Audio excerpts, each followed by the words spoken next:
자존감이라고 하는 말이 있습니다. 영어로는 self-esteem이라는 말인데 자기를 존경하는, 존중하는 마음이죠.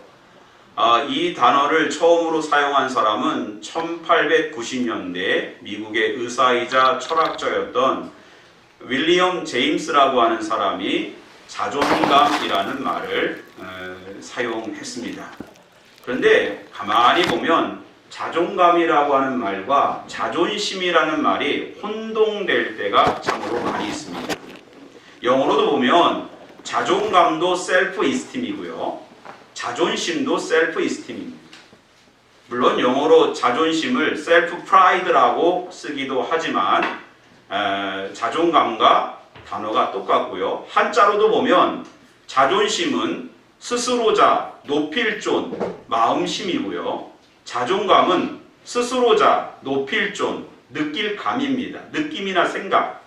그러니까 표현적인 부분에 있어서는 자존감이나 자존심이나 크게 다를 바가 없다는 것입니다. 그런데 둘 다 공이 자신을 긍정적으로 평가한다는, 자신을 높인다는 그런 공통점이 있지만 자존심이라고 하는 것은 경쟁 구도 속에서 상대 외부적인 요인으로 인해서 생기는 그러한 마음이고요. 그것이 잘못 표현되어서 우리들의 고집과 아집에 집착될 때도 있고 원치 않는 방향의 결과를 낳을 때가 참으로 많이 있습니다.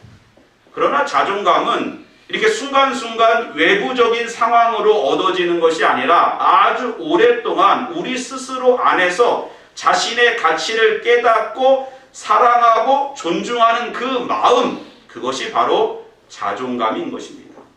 그래서 살다 보면 그런 말을 참 많이 듣습니다. 자존심은 세우지 말고 자존감을 높여라. 그런 말을 우리가 종종 듣게 됩니다. 가만히 보면 어떤 사람은 삶의 주제가, 테마가 자존심인 사람이 있어요. 자존심 걸고, 자존심에 목숨 걸고 그렇게 사는 사람이 있고요. 어떤 사람은 자존감이 그의 삶의 테마인 그런 사람들이 있습니다. 우리가 계속 사무엘상을 살펴보면 두 인물이 비교가 되는데 바로 사울과 다윗입니다. 가만히 보면 사울이라고 하는 인물을 보면 그의 삶의 주제는 자존심에 있고요. 다윗은 삶의 주제가 자존감에 있는 것을 보게 됩니다. 사무엘상 21장을 보면 사울이 다윗을 죽이기로 작정했을 때에 다윗이 어디로 피하느냐? 높당으로 피합니다. 높당에 누가 있었어요? 아히멜렉이라고 하는 제사장이 있었고 그를 따르는 85명의 제사장들이 모여 살던 곳이 높당입니다. 다윗이 그곳에 사울을 피해서 그곳으로 갔을 때에 아히멜렉이 그에게 진설병을 내어주고 또한 먹을 것을 챙겨주고 골리앗의 칼을 내어주고 사울의 위협으로부터 잠시나마 다윗을 보호해 줍니다. 그리고 그 소식이, 그것을 지켜보고 있던 에돔 사람 도액이 사울에게 전하였고 사울은 그 소식을 듣고 분개해서 높당으로 군대를 보내서 제사장 아히멜렉과 85명의 제사장을 죽인 것입니다. 왜 그랬을까요? 자존심이 상한다는 것입니다. 지금 이스라엘의 왕은 자신인데 자신이 다윗을 죽이기로 작정했다면 온 이스라엘이 왕의 명령을 따라서 그 명령에 순종하고 함께 동참해야 되는데 높당에 있는 제사장들이 감히 내 말을 거역하고 다윗을 살려주었다. 이렇게 자존심이 상해서 결국에는 높당에 있는 제사장들 85명을 죽인 것입니다. 하나님 앞에 돌이킬 수 없는 죄를 범한 것입니다. 우리는 지금 사순절 기간을 보내고 있습니다. 이 기간에 우리가 정말 묵상해야 되는 것은 예수님께서 가신 그 길을 묵상하며 나아가야 되는 것입니다.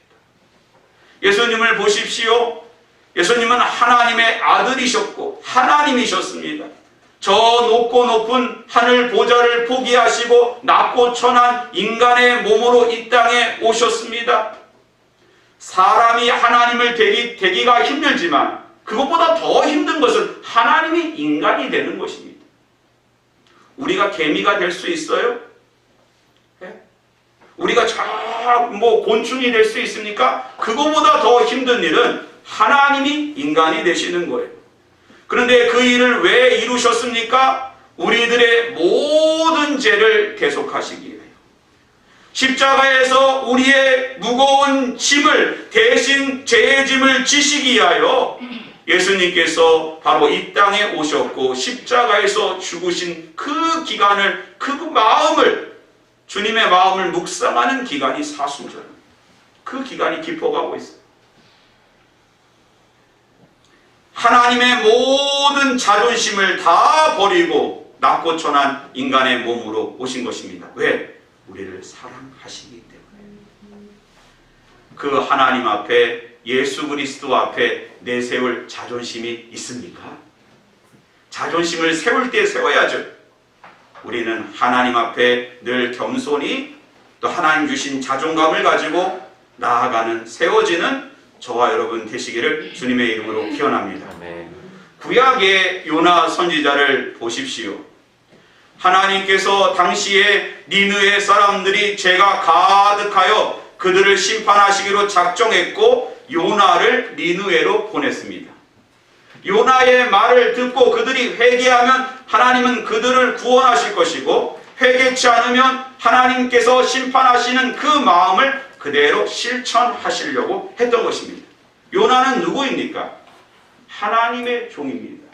선지자입니다. 하나님의 말씀이 그 입에 담겨져 있는 사람입니다. 그러므로 하나님의 말씀만 전하면 되는데 요나가 스스로 판단하고 계산하여 야, 지금 이때가 기회이다. 아시리아가 이제는 멸망하고 북왕국 이스라엘이 번성하고 이제는 중동의 패권을 잡을 수 있는 기회다. 나만 침묵하고 나만 조용하면 된다 하고 어디로 갔어요? 다시스로 가기 위해서 요바로 내려와서 배를 타고 나아간 것입니다. 하나님 풍랑으로 치셨고 요나가 바다에 던져졌고 큰 물고기 뱃속에서 회개하고 스오를 경험하고 다시 하나님께 순종하여 니느웨로 올라갑니다. 3일 동안 돌아야 되는 그곳을 요나는 하루만, 자, 회개하십시오. 40일이 지나면 여러분이 회개하지 않으면 이 성은 멸망할 것입니다. 그렇게 전하는 듯 안 전하는 듯 그러한 태도로 니느웨에 하나님의 말씀을 전합니다. 그런데 놀라운 일이 일어났습니다. 사람들이 요나의 말에 귀를 기울이고 왕부터 저 짐승까지 금식하며 회개하며 하나님께 돌아왔습니다. 하나님의 심판을 피했습니다. 이 얼마나 감사한 일입니까? 그러나 그러한 일이 일어났을 때 요나는 이렇게 고백합니다. 하나님께 기도합니다. 예, 주께서 은혜로우시며 자비로우시며 노하기를 더디하시며 인애가 크시사 뜻을 돌이켜 재앙을 내리지 아니하시는 하나님이신 줄 내가 알았습니다. 주님, 내 생명을 거두어 가소서. 사는 것보다 죽는 것이 내게 나음이니이다. 지금 뭐예요? 자존심이 상한다는 거예요. 너무너무 속상하다는 거예요. 왜 니느웨를 살려줘가지고 이렇게 우리를 힘들게 합니까? 얼마나 좋은 기회입니까? 하나님 앞에 자존심을 세운 것입니다. 이 얼마나 무서운 태도입니까? 이 얼마나 교만한 태도입니까? 우리는 하나님의 피조물이고 하나님의 경륜 가운데 있고 하나님의 섭리 가운데 있고 하나님의 다스림 가운데 있는 백성이고 자녀고 그것이 우리에게 복이 됨을 믿으시기 바랍니다. 반면에 다윗을 보십시오. 다윗의 입장에서 보면 자신을 사울에게 고소하고 고발하고 알려준, 그래서 자신이 어려운 가운데 그렇게 상황에 처하게 됐던 그러한 원인 제공자들이 얼마나 미웠겠습니까? 도액 사람, 에돔 사람 도액이 얼마나 미웠고 또 10황무지로 피난했을 때 시팡무지에 살던 사람이 2번이나 다윗을 사울에게 일러 바쳤습니다. 그 시팡무지에 살고 있는 사람들은 유다 지파 사람들이에요. 다윗과 같은 지파입니다. 친족입니다. 가까운 사람들이에요. 가장 가까운 사람이 다윗을 배신한 거예요. 얼마나 속상해요. 그리고 오늘 본문 사무엘상 23장을 전체적으로 읽어보면 다윗이 어려운 형편 가운데서도 그일라 거민들을, 그일라 사람들을 구해주었는데 그 사람들마저도 다윗을 배신하고 사울에게 알리지 않았습니까? 그러나 다윗은 충분히 자신을 따르던 400명의 수하의 병사들을 이끌고 얼마든지 시팡무지에 있었던 그런 사람들을 죽일 수도 있었고, 에돔 사람 도액을 찾아가서 복수할 수도 있었고, 그일라 사람들을 진멸할 수도 있었습니다. 사울을 죽일 수도 있었습니다. 그러나 그러한 그 어떠한 모습도 보이지 않습니다. 왜냐하면 다윗은 자존심이 그의 삶의 주제가 아니라 자존감이 있었기 때문에. 하나님께서 자신을 기름 부어 왕으로 세운 것은 단순히 자신을 배신한 사람들에게 복수하고 그들을 죽이고 멸하는 것이 아니고 저들도 다 나의 백성이다. 하나님은 자신을 왕으로 세운 것은 왕을 통하여 하나님의 통치가 이스라엘 가운데 임하여 모든 사람이 하나님 주신 복을 누리고 생명을 살리는 일을 하시기 위하여 하나님이 나를 세웠다. 할렐루야. 이러한 자존감이 있고 하나님 앞에 자신의 가치를 온전히 깨달을 때 그를 통하여 복수가 아니라 함께 살아가는 그러한 일들이 일어났던 것입니다. 오늘 본문의 내용을 간략하게 요약하면 사울이 다윗을 이제는 작정하고 죽이려고 하자 다윗이 계속 도망다닙니다. 심지어 사울은 3,000명의 정예 부대를 세워가지고 다윗을 죽이려고 쫓아다니는 것입니다.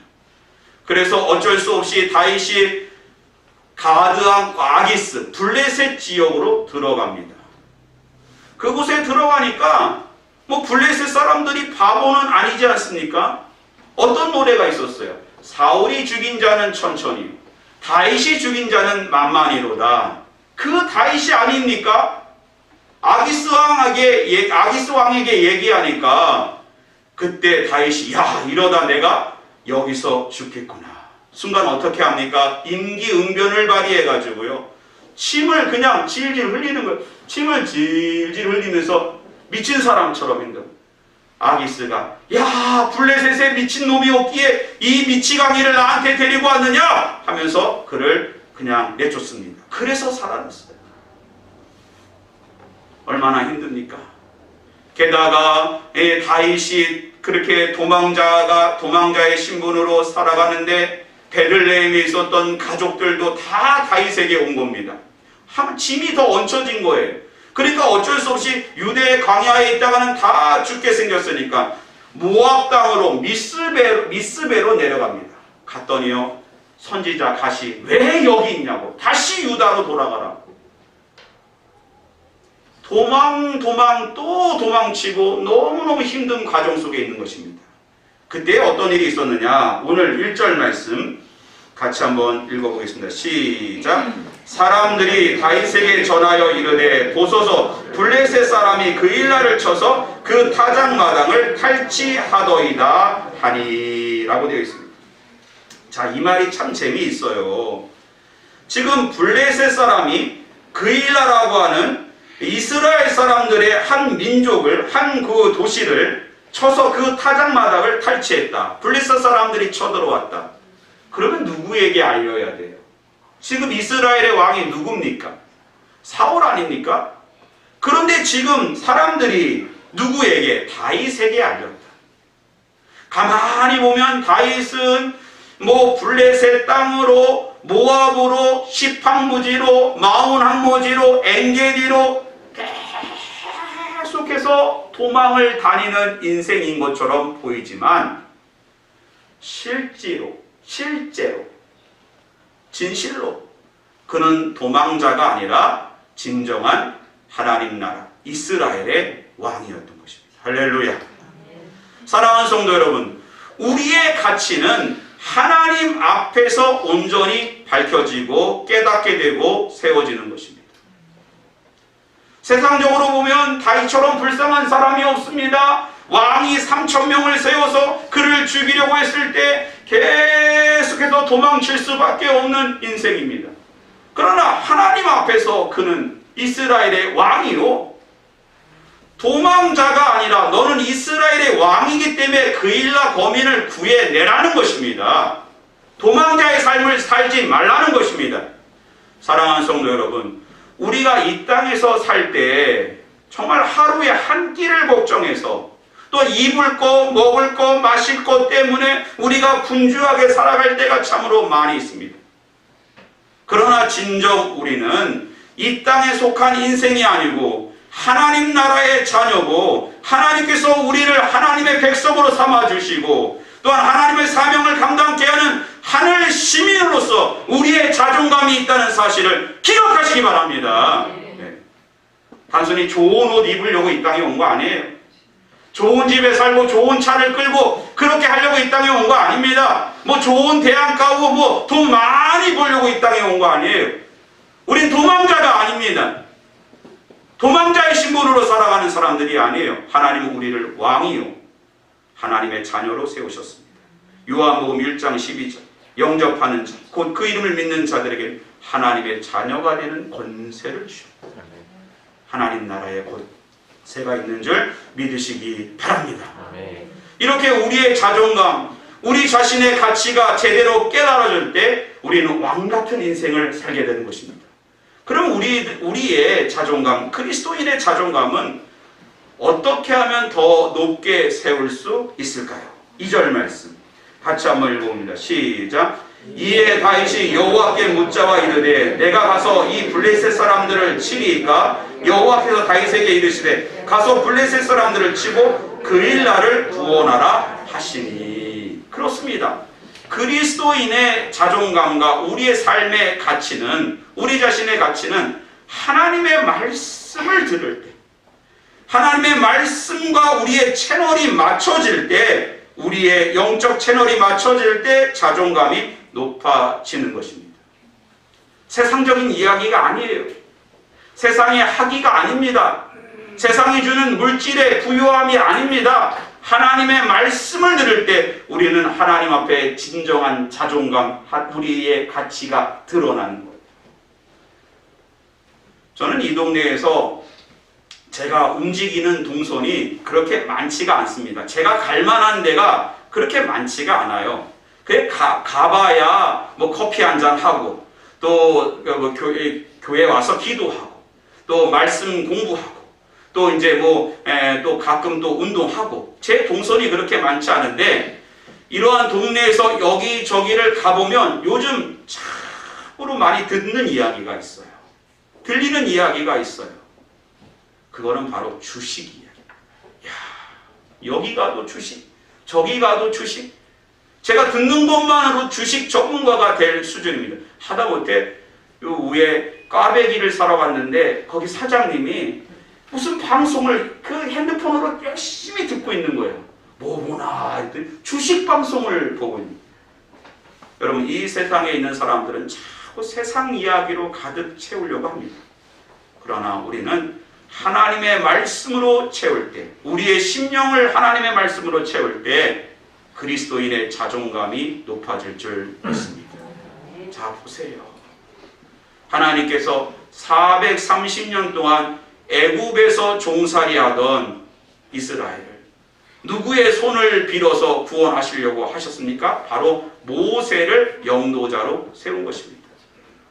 그런데 모세는 40년 동안 애굽 왕궁에서 왕자의 교육을 받았습니다. 그때는 자신이 마치 대단한 존재인 줄 알았어요. 그러나 애굽 사람을 죽이고 미디안으로 도망갔을 때 그 40년 동안 자신은 아무것도 아니고 너무너무 비참한 그러한 도망자의 삶을 살았던 것입니다. 자존감이 낮아질 대로 다 낮아졌어요. 그러나 그가 호렙에서 하나님을 만나고 하나님의 말씀을 듣고 하나님의 임재를 경험하고 그는 진정한 이스라엘의 영도자로 거듭났듯이 오늘 우리의 가치는 하나님의 말씀 앞에 있는 줄 믿습니다. 하나님의 말씀을 들을 때 우리의 가치가 하나님 나라의 진주 같은 우리의 인생이 깨닫게 될 줄 믿습니다. 그런 가치를 알면 함부로 살 수가 없는 거예요. 함부로 막 이렇게 우리의 삶을 내어줄 수가 없는 것입니다. 죄 가운데 던져버릴 수가 없는 것입니다. 두 번째로 4절 말씀 같이 한번 읽어보겠습니다. 시작. 다윗이 여호와께 다시 묻자오되 여호와께서 대답하여 이르시되 일어나 그일라로 내려가라. 내가 블레셋 사람들을 내 손에 넘기리라 하신지라. 하나님께서 다윗에게 그일라 거민들을 살려내라고 구원하라고 말씀하셨습니다. 그런데 왜 다윗은 다시 하나님께 물었을까요? 주변에 있는 사람들이 현실적인 판단을 하고 상황을 설명하는 것입니다. 다윗이요. 지금 만약에 우리가 이렇게 참 은밀하게 옮겨다니고 사울의 눈을 피해서 다니는데 만약에 우리가 그일라 거민들을 살려내고 블레셋과의 전쟁을 치르면 지금 그것이 유다, 이스라엘 전체에 다 알려지는 이야기 아닙니까? 그러면 어떻게 되겠습니까? 금방 사울이 우리를 쫓아올 것입니다. 그렇기 때문에 다윗이 다시 한번 물은 것입니다. 우리가 하나님의 말씀을 듣는 건 너무너무 중요합니다. 하나님의 말씀이 우리 심령 가운데 채워지는 건 너무너무 중요한 것입니다. 그러나 더 중요한 것 하나님의 말씀을 듣고 준행하는 것입니다. 하나님의 말씀을 듣고 실천하는 것입니다. 그때에 우리의 그리스도인들의 자존감이 더 높아지는 것입니다. 결국 그리스도인들의 자존감은 말씀을 듣고 말씀에 순종할 때 우리의 가치가 드러나는 것입니다. 마태복음 7장 24절에 보면 그러므로 누구든지 나의 이 말을 듣고 행하는 자는 그 집을 반석 위에 지은 지혜로운 사람 같으니라 마셨느니라. 말씀을 듣고 지키는 사람은 반석 위에 집을 지은 사람입니다. 흔들림이 없어요. 제대로 자존감이 그리스도인의 하나님 말씀 안에서 세워지고 그리스도인의 자존감이 제대로 세워질 때 흔들리지 않는 것입니다. 구약의 하박국 선지자는 하박국 3장 17절 이후에 이런 찬양을 합니다. 비록 무화과 나무가 무성하지 못하며 포도나무에 열매가 없으며 감람나무에 소출이 없으며 밭에 먹을 것이 없으며 우리의 양이 없으며 외양간에 소가 없을지라도 나는 여호와로 말미암아 즐거워하며 나의 구원의 하나님으로 말미암아 기뻐하리라. 기쁨의 찬양을, 감사의 찬양을, 믿음의 찬양을 하나님께 드리고 있습니다. 그러나 하박국 선지자가 활동하던 시대의 상황을 보면 너무너무 암울합니다. 북이스라엘은 이미 멸망했습니다. 남유다마저도 이제는 신흥 바벨론 앞에 무너지기 일보 직전입니다. 아시리아가 멸망했고 또 애굽이 바벨론과의 전쟁에서 패했습니다. 수많은 대적들이 계속 침탈하고 유다는 깨닫지 못하고 죄 가운데 있고 정치인들은 계속해서 뇌물을 받고 백성들은 너무너무 공고한 가운데 있습니다. 그때에 아무것도 없어도 하나님만을 찬양하면 이 하박국 선지자의 찬양은 어떻게 보면 맞지 않은 것입니다. 그러나 왜 하박국 선지자가 무화과가 없고 외양간에 소가 없을지라도 나는 여호와 하나님으로 인하여 기뻐하겠다고 했을까요? 하나님의 말씀이 그를 지탱해 줬던 것입니다. 하나님의 말씀이 그에게 미래를 열어준 것입니다. 말씀이 우리 가운데 있을 때 우리는 미래가 보이고 소망이 있는 것입니다. 그러므로 흔들림이 없이 우리의 자존감은 높아지는 것입니다. 할렐루야. 그렇습니다. 하나님의 말씀을 들을 때, 하나님의 말씀을 실천할 때 우리의 자존감은 높아지는 것입니다. 마지막으로 12절 말씀 같이 한번 읽어보겠습니다. 시작. 다윗이 이르되 그일라 사람들이 나와 내 사람들을 사울의 손에 넘기시겠나이까 하니 여호와께서 이르시되 그들이 너를 넘기리라 하신지라. 얼마나 참 마음이 씁쓸합니까? 그일라 사람들 다윗이 도망자의 신분과 상황 속에서도 그들을 구원해 주었건만 그들은 자기 살겠다고 자신을 구원해 준 다윗을 배신합니다. 여러분, 그런데 다윗이 이러한 상황 속에서도 그들을 복수한 것이 아니고 살려준 것은 바로 하나님의 마음을 품었기 때문입니다. 그렇습니다. 우리가 예수 그리스도의 마음, 하나님의 마음을 품을 때 우리는 실수하지 않고 우리의 자존감이 높아지는 것입니다. 가장 큰 배신을 느끼신 분은 누굴까요? 바로 예수 그리스도이십니다. 우리를 죄에서 구원하시기 위하여 육신의 모양으로 이 땅에 오셨습니다.